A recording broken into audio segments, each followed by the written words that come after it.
So, wat doen papa? Ekskuus Boeta, wat jy my skryf.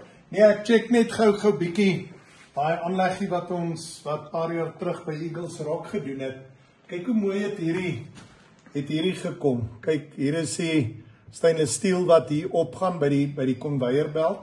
So van die ons het twee ronde dipole masjienkies, twee steamerkies en dan gaan hy op na die koeler toe.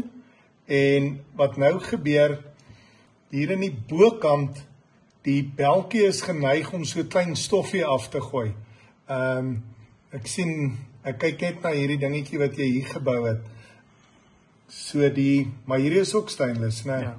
So as ons hom gou kyk daar, dat ons gou die parte net kyk. So dis nou die sheet metal view van hom.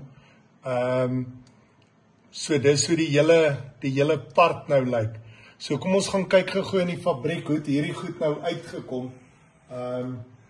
Jy gaan dit seker môreoggend gaan hulle dit insit. Ja, het lyk klaar al in die fabriek. Right.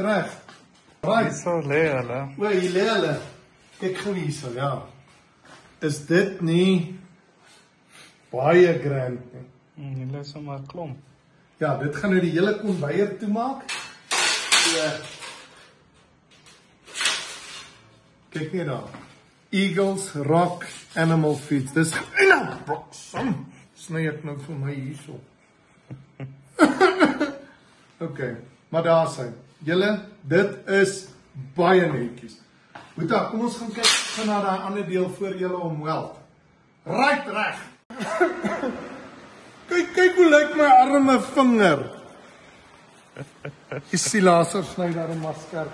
Hier Wilko check gou hierso. Kyk hierdie las, kan jy inzoom hierso? Kyk hoe presies is hierdie las. Kom so sit dat hy meer in die lig kan sien. Moet hy jy's 'n eyster hoor. Kyk net hier. Dit is pragtig. Kyk net hoe lyk hierdie ding. Jo. Dit is baie netjies. So jy gaan nou onder aan die belt sit. Gaan nou onder aan die belt sit. Hy gaan so omsit, né? Ja. Dan gaan hy so omsit en dan rol hy die belt skoon en dan hier waar my hand hier aan die onderkant is, loop alles dan af. Gaan hom net met die laser swysmasjienkie weld. Kyk net hier so mooi pas dit. Dis lekker om sulke mooi goed te kan maak. Right reg julle.